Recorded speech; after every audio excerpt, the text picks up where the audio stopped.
Estudo Bíblico. Série Ouvindo a Voz de Deus. Apresenta estudo número 14. A mudança dos 10 mandamentos. Um grande filósofo nos ajuda a entender o estudo de hoje. Platão, em República, nos fala sobre o mito magnífico.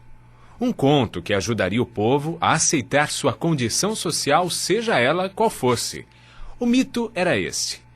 Quando Deus criou os seres humanos, criou alguns com ouro por dentro, alguns com prata e outros com bronze. Aqueles que tinham ouro por dentro deveriam ser os guardiões, o mais elevado nível político e social da nação. Os que tinham prata seriam os auxiliares.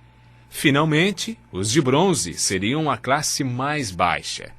Se o povo acreditasse nesse mito, ele disse, estariam satisfeitos com sua situação na vida, qualquer que fosse ela, porque era ordenado por Deus. E alguém lhe perguntou, você conhece alguma forma de fazê-los acreditar nisso? A resposta de Platão foi uma das mais assustadoras e reveladoras em toda a literatura antiga. Não na primeira geração, disse ele, mas você pode ter sucesso na segunda e nas gerações posteriores. Dê tempo suficiente a qualquer mentira ou mito, e um dia o povo vai acreditar neles. Quais são os costumes ou práticas que muitos creem ser verdade, mas não são? Hoje vamos estudar a lei de Deus e as mudanças que foram efetuadas pelo homem no decorrer da história.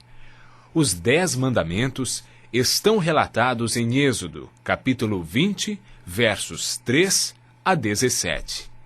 O primeiro mandamento é: não terás outros deuses diante de mim. O segundo mandamento proíbe fazer imagens, prostrar-se diante delas e adorá-las. O terceiro é uma recomendação para não tomarmos o nome de Deus em vão. O quarto mandamento requer a observância do 7º dia, o sábado, como o dia do Senhor. Estes 4 mandamentos referem-se ao relacionamento do homem com Deus. Os 6 últimos mandamentos tratam do relacionamento do homem com o seu semelhante.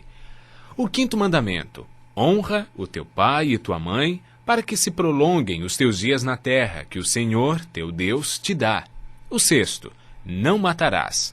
O 7º: não adulterarás. O 8º: não furtarás. O 9º: não dirás falso testemunho contra o teu próximo.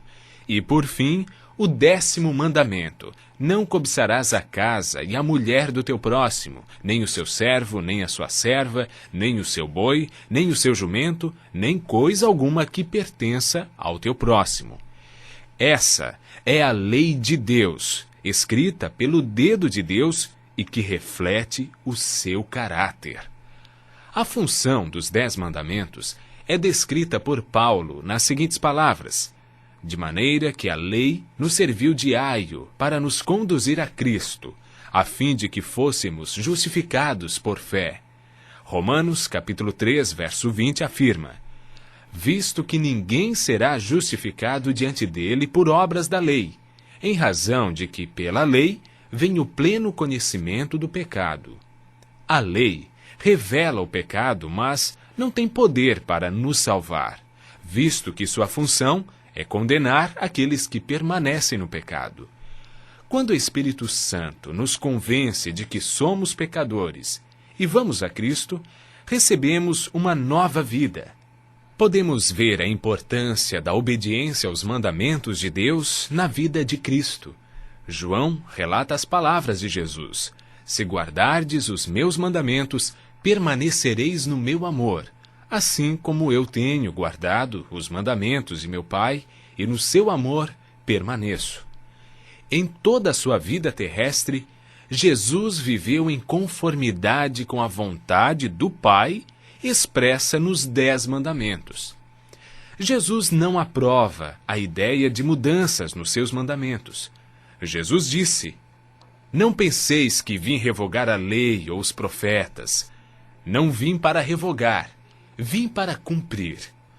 O sábio Salomão diz que tudo quanto Deus faz durará eternamente.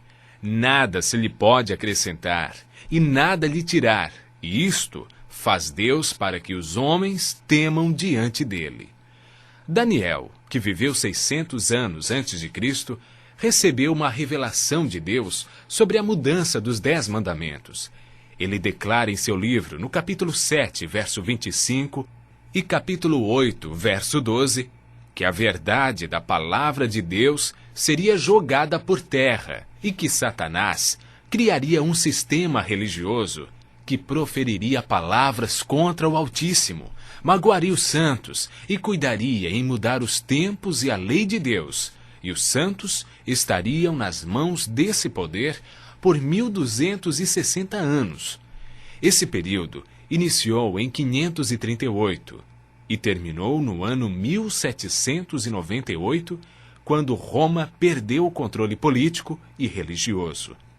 O poder de Roma também estava ativo nos dias do apóstolo Paulo. Quando escreveu aos cristãos de Roma, declarou: pois eles mudaram a verdade de Deus em mentira, adorando e servindo a criatura em lugar do Criador, o qual é bendito eternamente. Nos dias de hoje, encontramos duas versões dos 10 mandamentos. A primeira, escrita pelo dedo de Deus em 2 tábuas de pedra, que estão relatados em Êxodo, capítulo 20, versos 3 a 17. A segunda, os 10 mandamentos modificados pelos homens. Jesus comentou sobre a prática de deixar os mandamentos de Deus para seguir os mandamentos dos homens da seguinte maneira: bem profetizou Isaías a respeito de vós, hipócritas, como está escrito: esse povo honra-me com lábios, mas o seu coração está longe de mim, e em vão me adoram, ensinando doutrinas que são preceitos de homens. Negligenciando o mandamento de Deus, guardais a tradição dos homens. E disse-lhes ainda: jeitosamente rejeitais o preceito de Deus, para guardardes a vossa própria tradição, e fazeis muitas outras coisas semelhantes. Os mandamentos de Deus são princípios eternos e aplicáveis a todos os seres humanos em todos os tempos. Concluímos com as palavras de Jesus: porque em verdade vos digo, até que o céu e a terra passem, nenhum i ou um tio jamais passará da lei, até que tudo se cumpra. Se queres, porém, entrar na vida, guarda os mandamentos. Diante dos ensinamentos que vimos hoje sobre os 10 mandamentos, a lei de Deus e a mudança feita nos mandamentos pelos homens, a quem vamos obedecer? A Deus e sua palavra ou os ensinos de homens? Pedro e os apóstolos nos aconselham: antes importa obedecer a Deus do que aos homens. Continue ouvindo a voz de Deus e obedecendo a sua palavra, pois aquele que me ama, disse Jesus, guardará os meus mandamentos.